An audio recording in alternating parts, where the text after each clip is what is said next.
ሰላም እንዴት ናችሁ? ውድ የተወደዳችሁን የተከበራችሁ የኢንፎ ገበታ ታዳሚዎቻችን፣ ይህ ዘውትር ለእናንተ ተሰናድቶ የሚቀርብላችሁ ጤናው በእጁ የተሰኘው ፕሮግራማችን ነው።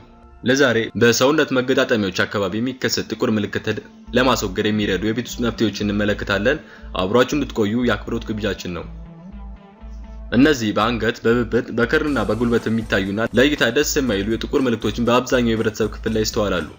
እነዚህ በሰውነት ላይ የሚከሰቱ ጥቁር ምልክቶችን አብዛኛው ጊዜ መከሰታቸው መንስኤ ተደርጎ የሚወሰደው የሰውነት ቆዳ ለፀሐይ ብርሃን መጋለጥ ነው። የሰውነት ቆዳችን ለፀሐይ ብርሃን ተጋላጭ ሲሆን ሜላኖሳይት ሴል የመመረት አቅሙ ይጨምራል። ይህ ደግሞ ሰውነታችን በቀላሉ ጥቁር ምልክቶችን እንዲፈጠሩ ያመቻቻል። በተጨማሪም ያልተስተካከለ የቆዳ አጠባበቅ፣ የቪታሚን እጥረት እንደ መንስኤ ተደርገው ይወሰዳሉ። በመቀጠል እንዴት በመኖሪያ ቤታችን እነዚህን በሰውነት መገጣጠሚያ አካባቢ የሚከሰቱትን ጥቁር ምልክቶችን የማስወገጃ መፍትሄዎችን እንመለከታለን። አንደኛ፣ ሎሚ በተፈጥሮ አሲዳማ ሲሆን እነዚህን ጥቁር ምልክቶችን በማንጣት ከፍተኛ አስተዋጽኦ ያበረክታል።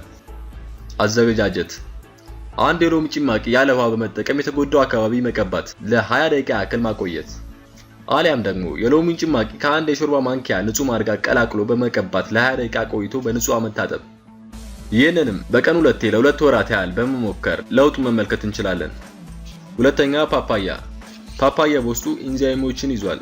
ይህም ኢንዛይም በሰውነታችን ላይ የሚከሰቱትን ጥቋቁር ምልክቶችን ለማስወገድ ይረዳል። አዘገጃጀት፣ ፍሬሽ ፓፓያ በመውሰድ በቀጥታ የተጎዳው የሰውነት ክፍል ላይ መቀባት፣ ቢያንስ ለ20 ደቂቃ ማቆየት፣ በመቀጠል በቀዝቃዛ ውሃ መታጠብ። ምልክቱ ከሰውነታችን ላይ እስኪወገድ ድረስ በቀን 2 መጠቀም ይመከራል። ሶስተኛ፣ አሬራ አንዱ የወተት ተዋጽኦ ሲሆን አብዛኛውን ጊዜ በገጠራማው ክፍል አካባቢ ለሰውነት ቆዳ መጠበቂያነት ሲገለገሉበት ይስተዋላል። አሬራ በውስጡ ላክቲክ አሲድ የያዘ ሲሆን ይህም ለሰውነታችን በርካታ ጥቅሞችን ይሰጣል። አዘገጃጀት፣ አሬራውን በቀጥታ የተጎዳው የሰውነታችን ክፍል ላይ በመቀባት ለ20 ደቂቃ ካቆየነው በኋላ በቀዝቃዛ ውሃ መታጠብ። ውጤቱ ይበልጥ ያማረ እንዲሆን በአሬራ ውስጥ ትንሽ የሎሚ ጭማቂ አድርገው በማዋሃድ መጠቀም ይመከራል። አራተኛ፣ ድንች ሌላኛው የሰውነት ቆዳ መጠበቂያ መፍትሄ ነው። አዘገጃጀት፣ አንድ ወይም ይበቃናል ብለን ያሰብነውን ያህል ድንችን በመጠቀም የድንቹን ጭማቂ ማዘጋጀት። ጭማቂውን በተጎዳው የሰውነታችን ቆዳ ላይ በመቀባት ለ15 ደቂቃ ያህል ማቆየት፣ ወይንም ድንቹን እኩል ለ2 በመሰንጠቅ የተጎዳው ቦታ ላይ ለ15 ደቂቃ ያክል ይዞ መቆየት። አሊያም የድንቹን ጭማቂ ውስጥ አንድ ሎሚ በመጭመቅ ውህዱን የጠቆረ ቦታ ላይ ተቀብቶ ለሩብ ሰዓታት ያክል አቆይቶ በቀዝቃዛ ውሃ መታጠብ። አምስተኛ፣ የፈረንጅ ዱባ ጥቁር ምልክቶችን በማስወገድ ጥርት ላለ ቆዳ ሌላኛው መፍትሄ ነው። አዘገጃጀት፣ አንድ የፈረንጅ ዱባ መፍጨት ወይም ድቅቅ አድርጎ መክተፍ። የደቀቀውን ዱባ የተጎዳው የሰውነታችን ክፍል ላይ መቀባት፣ ከ15 እስከ 20 ደቂቃ ላይ ቆይቶ በቀዝቃዛ ውሃ መታጠብ።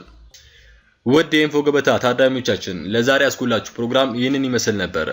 እናንተም ፕሮግራሞቻችንን ላይክ፣ ሼር፣ ኮሜንት እንዲሁም ሰብስክራይብ ማድረጋችሁ እንዳትረሱ።